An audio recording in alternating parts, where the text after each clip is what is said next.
Over the last 16 years, I've had friends come and go, lived in different cities, worked different jobs, and been in a number of relationships. The one thing, besides my wonderful family, that has remained a constant throughout is guitar. But like anything in life, that long-term relationship has had its ups and downs. Today, that's what I'm going to talk about, the role that music and guitar has had in my life and how that role has changed. I picked up the guitar at age 13 shortly after seeing Blink-182 play All the Small Things at the MTV Music Awards. Watching that performance, I knew right then and there that being a musician was what I wanted to do. The guitar represented something bigger than anything else I could hope to strive for. The guys in Blink-182 looked like nothing more than normal skater dudes, but it was their instruments that turned them into the coolest people in the world. I wanted that for myself. Music was a mystery that I knew I had to unlock. I remember the night I first got my hands on a guitar. I borrowed a terrible Strat copy from my neighbor, and while I didn't know what I was doing on it, it felt amazing to hold. I strapped it on, looked in the mirror, and began to dream about the possibilities. See, I never really enjoyed school all that much. Looking back, I can see value in my education, but at the time, it didn't excite me. Up until I was introduced to guitar, I wanted to be an orthodontist purely because they can take long vacations and get paid well. Looking in the mirror, wearing a guitar that I couldn't even play opened my eyes to a whole different future. The next part of this relationship was Cloud 9, where everything is perfect and neither of you can do any wrong. You're planning a life together, you lie around in bed all day, you know, that kind of stuff, but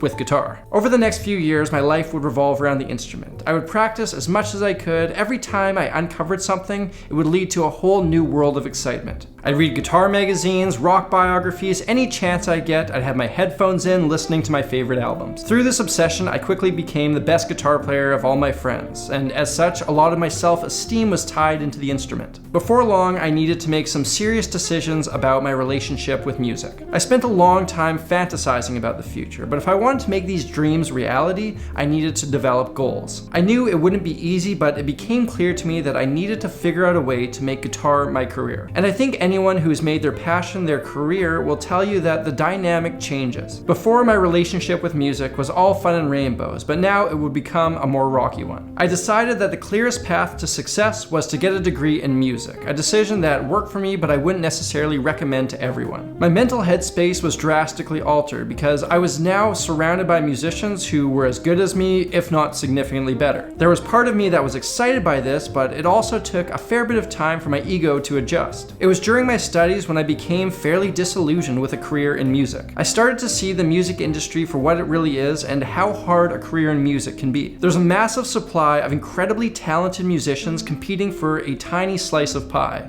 If I wasn't even the best in my class of guitarists, how did I have a chance? I looked at the majority of people who were graduating from my program and saw that they were working jobs outside of music or coming back to the university to teach at best. This was absolutely not the future that I had envisioned when I first looked at myself in the mirror wearing that guitar that I couldn't even play. I was gigging around Toronto, playing in a number of different bands without any real fan base or traction. The worst part being I didn't see a path to what I wanted. It got to the point where 2 years into my schooling, I was looking into whether or not the classes I took could be used for law school admittance. I remember during this time having a chat with another musician friend of mine and telling him that I wished I had never been bit by the music bug. My life would be so much simpler if I poured the same time and effort into another career path. Now, it didn't help that my education up to this point was predominantly in jazz. I was putting my all into it, practicing it, listening it, fully embracing the genre. While I enjoyed it, and I'm glad I went through this, I didn't have that deep love for the music. Music school can also have a strange hero-worshipping type community that I wanted no part of. The best students and musicians are seen as the cool kids, so many strive to be like them, even though that likely doesn't provide you with the skills you need to enter the workforce. So it was during this time that I did some serious reflecting on my life, and I came to the conclusion that music shouldn't be a competition or popularity contest.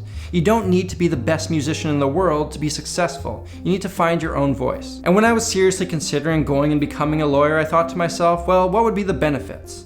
I would have more money, which I could spend on guitars and studio gear, but I would never be able to use them because I wouldn't have the time. If what I truly wanted was to make music, why would I put something in the way of that? So I decided from then on I was done playing jazz. I was only going to play and practice the music I loved, and focus on finding my voice in music. Which I suppose brings me to where I am now. I feel like my relationship with guitar has evolved into something rather nice. We've been through a lot together, both positive and negative, and music has a very different role in my life now than it ever has before. To be honest, I don't go to a lot of live shows, I rarely seek out new music, and a lot of the time I'd rather listen to a podcast than the radio. But now and then there is something that excites that fire. See, I spend my working hours doing musical related things, so when I'm not working, I need to get away from it in order to avoid burning out again. A lot of the wonder and mystery has gone away for the most part. I know if I hear something I really like, I can analyze it and incorporate it into my own playing. On the flip side, music has led to the most fulfilling career that I could ever ask for. It has given me a job that every single day I wake up excited to do. I've been able to reach an audience. I feel like I finally have a voice in the world because of guitar. I mean, I'm still getting used to the idea that people I've never met will recognize me and tell me that my music and my videos have had a big impact on their life. That's a pretty special thing that few people get to experience, and I will always be grateful to people like you for making that happen. One of the most exciting things is I don't know what the future holds. There's the off chance that one day something crazy happens and my channel gets a ton of traffic.